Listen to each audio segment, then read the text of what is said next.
bienvenue sur Médien TV. Un acte d'ignorance ou de provocation. Samedi dernier, des manifestants ont brûlé un exemplaire du Saint-Coran à Stockholm, en Suède, lors de manifestations hostiles à la Turquie. Un acte condamné par le Maroc et par plusieurs pays musulmans. Comment expliquer cette provocation? Nous en parlons avec le journaliste Moustapha Tossa qui est en direct avec nous depuis Paris. Bonjour à vous Moustapha Tossa et merci d'avoir accepté notre invitation.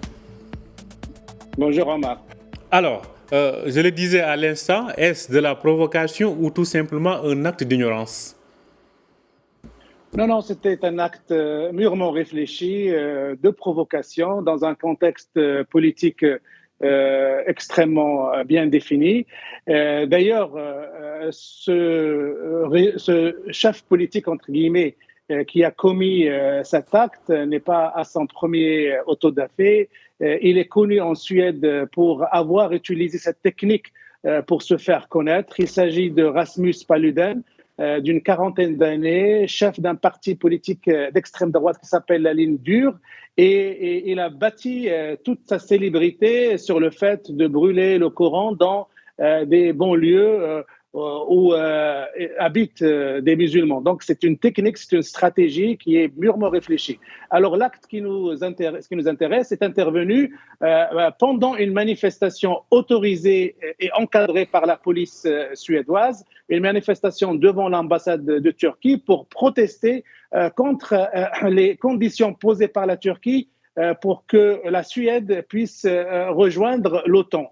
Et pendant ce moment-là, Rasmussen Paludan a pris un exemplaire du Coran et devant les caméras et devant les yeux de la police, il a brûlé cet exemplaire. Donc c'est un acte politique mûrement réfléchi. Et je crois que s'il y a une réaction aussi générale qui parcourt le monde musulman, c'est parce qu'il y a une sensation que c'est un acte qui a été voulu, mis en scène et couvert par un État qui est la Suède. C'est ce qui explique, à mon sens, cette indignation généralisée dans tout le monde musulman sans exception. Un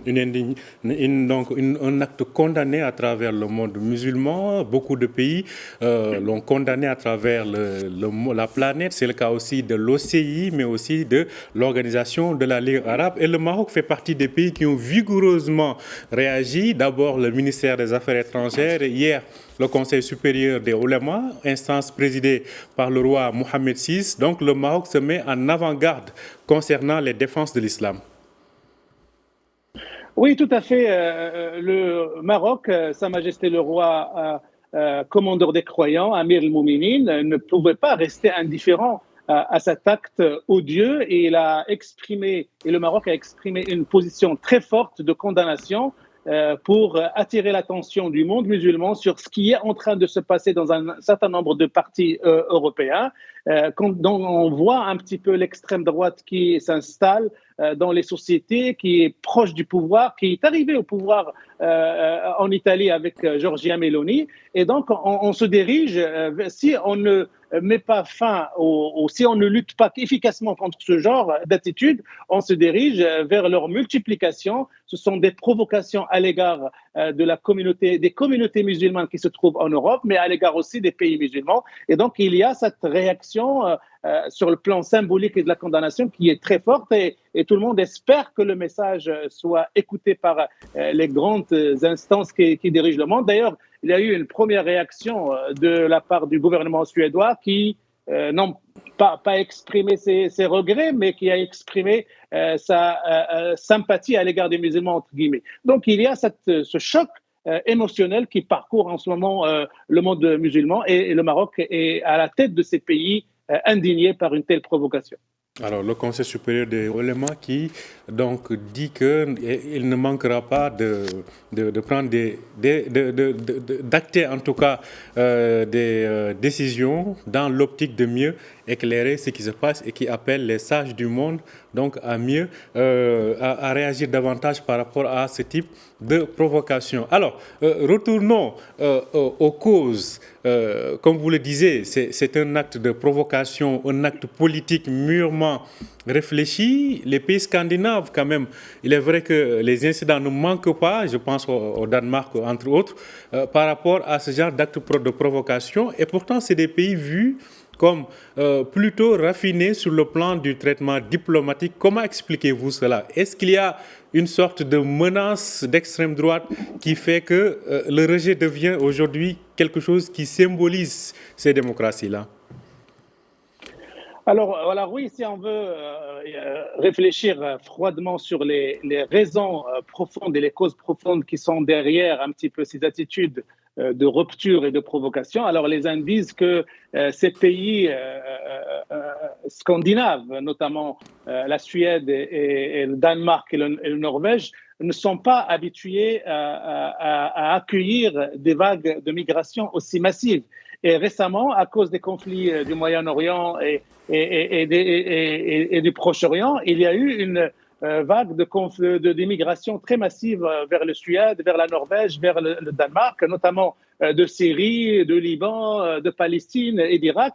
Et ces immigrations ont été mal assimilées, entre guillemets, et qui ont provoqué l'émergence de forces politiques qui voulaient exploiter ce malaise et cette non-intégration, entre guillemets, de ces immigrés pour s'imposer politiquement. Et il y a des pays et des personnalités qui ont profité de ce contexte pour justement se garantir une autorité politique, éventuellement participer à des scrutins politiques sur la base de cette xénophobie des immigrés et réussir à réaliser des performances. Récemment, l'extrême droite a réalisé des performances inédites en Suède. Donc voilà le contexte. Alors il y a des personnalités comme ce Suédois d'origine danoise qui s'appelle Rasmus Paludan et qui a créé un parti de l'extrême droite. Ils veulent utiliser ce contexte politique anti-immigré pour justement réaliser des performances politiques. Et ils voient dans l'acte de brûler le Coran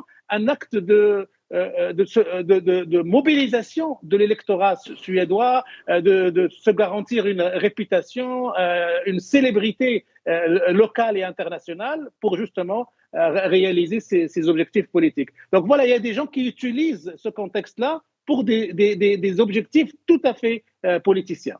Des objectifs donc politiciens qui expliquent cela. Alors cela dit, l'extrême droite, ce n'est pas que en Suède, en France aussi peut-être même, et en Italie actuellement, ce sont les têtes de pont de l'extrême droite européenne.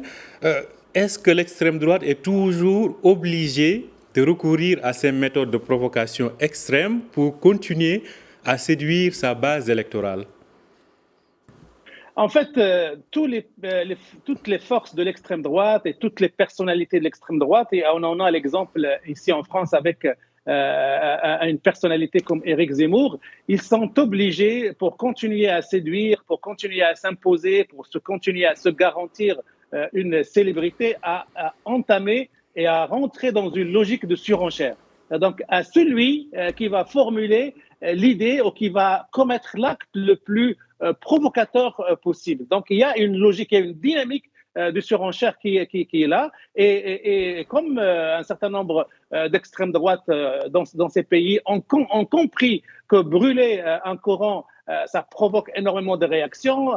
Donc, ils ont adopté cette stratégie. Alors, bien sûr, ça pose aussi pour ces pays européens les limites de cet acte. Alors, le gouvernement suédois, et c'est ce qui a aussi participé à l'émotion internationale et à l'indignation internationale, a essayé de couvrir cet acte et de l'encadrer en disant que ça fait partie de la liberté d'expression et des droits de l'homme que garantissent la démocratie suédoise. Alors qu'en fin de compte, c'est un acte de provocation et un acte et une atteinte aux choses et aux sacrés pour les musulmans et pour les religions. Et ça pose la question de savoir quelles sont les limites de la liberté d'expression pour ne pas justement toucher ces éléments du sacré chez les musulmans aujourd'hui, demain chez les juifs ou peut-être chez les chrétiens. Donc il y a ce débat-là qui est posé et qui est posé par l'extrême droite.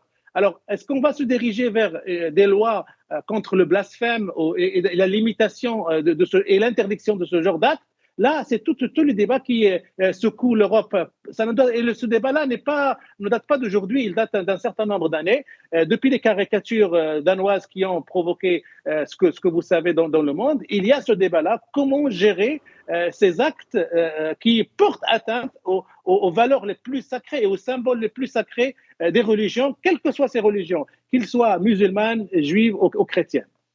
Alors, on se rappelle justement de ces caricatures du Coran qui avaient été donc brûlées, ou en tout cas, on se rappelle ce qui s'était passé aussi à Guantanamo. À l'époque, ça avait créé une vague même, je dirais, de violence. Cette fois, ce n'est pas le cas. On voit des manifestations, comme on le voit tout à l'heure à Limas et en Turquie, des pays qui condamnent. Quelle doit être, selon vous, la réponse durable, si j'ose m'exprimer ainsi, quelle doit être la réponse durable du monde musulman afin de décourager ce genre de pratiques de provocation? Alors, il y a d'abord une réponse au niveau turc. Avant de parler au niveau musulman, il y a une réponse au niveau turc. Alors, entre la Turquie et la Suède, il y a un bras de fer sous couvert de l'OTAN.